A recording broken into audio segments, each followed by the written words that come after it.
নমস্কার শ্রোতা বন্ধুরা, সন্ধ্যায় গল্পের আসর ইউটিউব চ্যানেলে তোমাদের সবাইকে স্বাগত। আজকের গল্প শ্রাবন্তী মিস্ত্রির কলমে পূর্ণতা। বহুবার শুনেছি মানুষ নাকি বারবার প্রেমে পড়ে, কিন্তু ঠিক বিশ্বাস করে উঠতে পারিনি। কই, আমি তো আর ভাবতে পারি না কাউকে ভালোবেসে তার সাথে সংসার করার কথা। কেন পারি না? আমার সেদিনের ভাবনার উত্তরটা এমনভাবে পাবো আশা করিনি। আসলে জীবনে এত আঘাত পেয়েও যে ভালো থাকা যায়, কাউকে ভালোবাসা যায়, আর সর্বোপরি কাউকে বিশ্বাস করা যায়, সেটা প্রায় ভুলতে বসেছিলাম আমি। আমি শিউলিতে এক বেসরকারি স্কুলের শিক্ষিকা। ছোটবেলাতেই হারিয়েছি মাকে, তাই সংসারে লোক বলতে আমি আর বাবা। একসময় বাবা ছিলেন সেনাবাহিনীর অফিসার, তাই মা মারা যাওয়ার পর বাবার মন চাইলেও নিজের কাছে রাখতে পারেননি আমাকে। ঠাকুমার কাছেই আমি বড় হয়েছি। আমার কাছের মানুষগুলো খুব তাড়াতাড়ি আমাকে ছেড়ে চলে যায়, তাই ঠাম্মাও চলে গেছেন অনেকগুলো বছর আগে আমাকে রেখে। স্কুল আর কলেজ জীবনে আমার বেশ কয়েকজন ভালো বন্ধু ছিল। তাদের সাথে মজা করে স্কুল কলেজের দিনগুলো একসময় শেষ হয়ে গেল।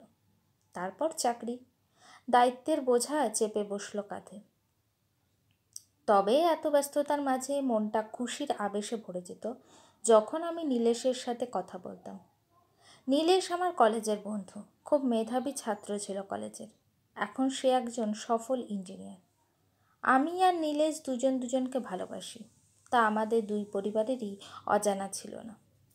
নীলেশকে বারবার খুব পছন্দ ছিল, তাই বাবাও অমত করেননি। নীলেশ প্রায়ই আমার বাড়িতে আসতো, আর আমিও মাঝে মাঝেও বাড়ি যেতাম। এইভাবেই দিনগুলো কাটছিল। নীলেশ ব্যস্ত থাকায় খবর না নিলেও আমি দুঃখ পাই না বা অভিমান করি না, কারণ আমি নীলেশকে বুঝি। আমি মনে মনে ভাবছিলাম সুখ বুঝি এলো আমার জীবনে। স্বপ্ন দেখছিলাম একে অপরকে ভালোবাসার বাঁধনে বেঁধে সংসার করার। একদিন নীলেশ আমাদের বাড়িতে আসলে বাবা বললেন, তোমরা তো নিজেরা স্বাবলম্বী হয়েছ, তাহলে এবার তোমাদের ভালোবাসা পূর্ণতা পাক, এটাই আমি চাই। আমারও বয়স হয়েছে। নীলেশ বলল সে বাড়িতে জানাবে। পরের মাসেই নীলেশ তার পরিবারকে সাথে নিয়ে আমাদের বাড়িতে আসলো, কিন্তু তাদের কথা আর দাবি দাওয়া শুনে হকচকিয়ে গেলাম আমি। দামি গাড়ি আর একটা নতুন ফ্ল্যাট দাবি তাদের। আমি অসহায়ের মতো তাকিয়ে থাকলাম নীলেশের দিকে, কিন্তু সে নির্বিকারভাবে শুনে গেল শুধু। আমি অবাক হয়ে গেলাম যখন শুনলাম আমার হবু শাশুড়ি মা আমাকে বললেন, আমাদের বাড়ির বউ হতে গেলে তোমাকে ওই চাকরি ছাড়তে হবে শিউলি। আমাদের বাড়ির কেউ ওরকম ছোটোখাটো চাকরি করে না। জানোই তো আমাদের ছেলে কত বড় ইঞ্জিনিয়ার, তুমি তো শুনেছো কোনো কালেই লেখাপড়াতে ওর ধারে কাছেও ঘেঁচতে পারোনি। চোখে জল আটকে শুনে গেলাম শুধু, প্রতিবাদ করতে পারলাম না। ওরা চলে যাওয়ার পর বাবার বুকে মাথা রেখে হাউমাউ করে কাঁদতে কাঁদতে বললাম, এই বিয়ে আমি করব না বাবা। গাড়ি ফ্ল্যাট এসব দিতে গেলে তোমার সম্বল তো আর কিছুই থাকবে না। আমি চাই না এই বিয়ে। বাবা বললেন, মারে, আমার সব কিছুই তো তোর। তোর খুশির জন্য আমি সব দিতে পারি। তোর ভালোবাসা পূর্ণতা পাবে, এর চেয়ে বেশি কিছু যে চাই না। আর নীলেশ হয়তো তোর চাকরির ব্যাপারে সবার সামনে কিছু বলতে পারেনি, আমি নিজে ওর সাথে কথা বলব। দুদিন অনবরত কেঁদে কেঁদে মাথা ধরে গেল। সিদ্ধান্ত নিতে পারছিলাম না কি করব। আমার দুর্বলতা ছিল নীলেশের ভালোবাসা। ঠিক করলাম ওর সাথে দেখা করে সব বুঝিয়ে বলবো। ও বলল ওদের বাড়িতে কেউ নেই, সেখানে নিরিবিলিতে আলোচনা করবে। আমি ওকে বিশ্বাস করে গেলাম, কিন্তু হায়, কোথায় কি! আমার কথা না শুনেই ও আমাকে নিজের করে পাওয়ার জন্য কাছে টেনে নিল। আমি বাধা দিয়ে বললাম, কদিন পরে আমাদের বিয়েটা হোক, বিয়ের আগে এসব ঠিক নয়। ও জোর করে আমাকে ভোগ করার জন্য ঝাঁপিয়ে পড়তেই আর নিজেকে ধরে রাখতে পারলাম না। একটা চড় কষিয়ে দিলাম ওর গালে। অপমানের আগে দেখলাম ওর পুরো মুখটা লাল হয়ে গেছে। আমি দৌড়ে বাড়ি থেকে বেরিয়ে এলাম। সেদিন ওর বাড়ির লোক বাবাকে ফোন করে বলল আমি নাকি ওকে নিজের করে পেতে চেয়ে কেউ বাড়িতে না থাকার সুযোগে ওদের বাড়ি গিয়েছি। আমার মতো নোংরা নিচ মেয়ের সাথে ওদের ছেলের আর ওদের পরিবারের কোনো সম্পর্ক নেই। বাবা খুব কষ্ট পেয়েছিলেন, আর দিনের পর দিন আমি মানসিক যন্ত্রণার কাতর হয়ে পড়েছিলাম। খাওয়া ঘুম সব ত্যাগ করেছিলাম। মাঝে মাঝে মনে হতো শেষ করে দিই নিজেকে, কিন্তু বাবার মুখটা মনে পড়তেই অস্থির হয়ে পড়তাম।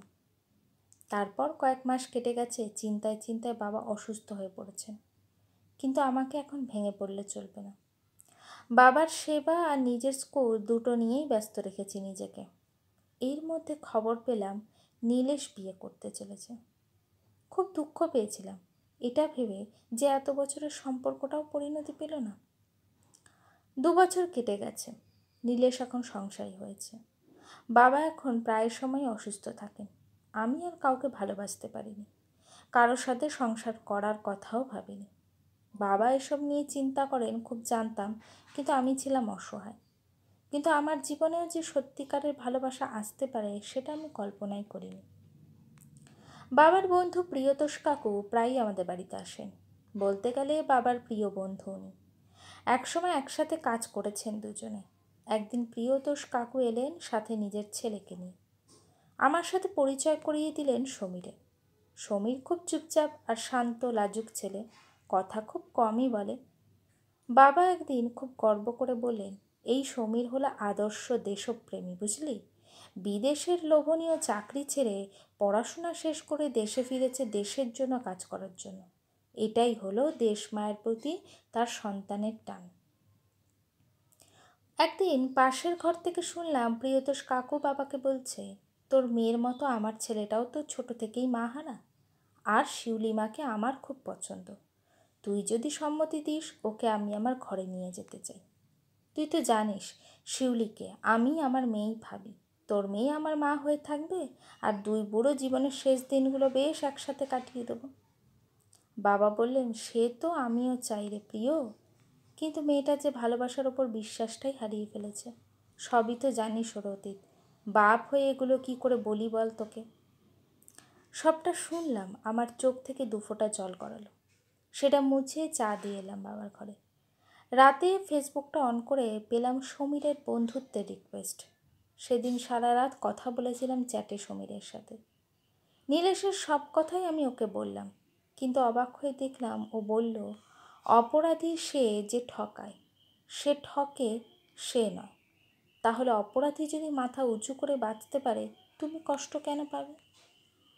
আমি বললাম যে আমি তাকে বিয়ে করতে পারবো না। ও বলল, মেনে নিলাম, কিন্তু বন্ধু হতে কি আপত্তি আছে? আর না করিনি সেদিন। 1 বছর কেটে গেছে। সমীর আমার সব দুঃখ যন্ত্রণা ভুলিয়ে দিয়েছে নিজের পাগলামি আর ছেলে মানুষে দিয়ে। প্রতিটা মুহূর্তে পাশে থেকেছে আমার আর বাবার। আবার ঘুরে দাঁড়াতে শিখিয়েছে আমাকে। বন্ধুত্ব ছাড়া অন্য কিছুর দাবি করেনি সে একটা দিনের জন্য। একদিন বাবা আমাকে সমীরের ব্যাপারে বলল যে সমীরকে বাবা জামাই হিসাবে চায়, আর না করলাম না আমি। বাবা আনন্দে কেঁদে ফেললেন। প্রিয়তোষ কাকু খুব খুশি, আর সমীর, তারও যে চোখে জল সেটা আনন্দের। 2 পরিবারে খুশির বন্যা বইছে। কয়েক মাস পরেই আমাদের বিয়ে। হঠাৎ করেই আমি অসুস্থ হয়ে পড়লাম। শরীর দুর্বল হয়ে পড়েছে, বুকে অসহ্য যন্ত্রণা। সমীর আমাকে ডাক্তারের কাছে নিয়ে গেল। বিভিন্ন টেস্ট করা হলো। টেস্টের রিপোর্ট আনার পর আমি দেখলাম ও বাবার সাথে কথা বলছে। আমি ঘুম থেকে উঠে ওদের কাছে গিয়ে জিজ্ঞেস করলাম রিপোর্টের ব্যাপারে।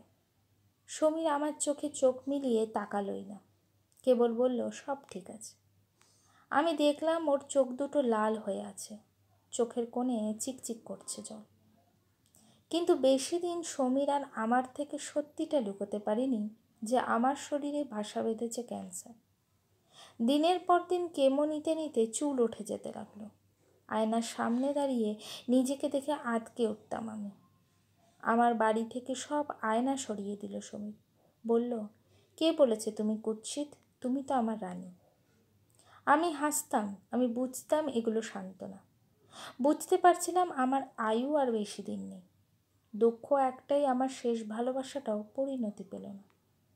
কিন্তু আমাকে অবাক করে দিয়ে একদিন সমীর বলল, নির্দিষ্ট দিনেই আমাদের বিয়েটা হবে।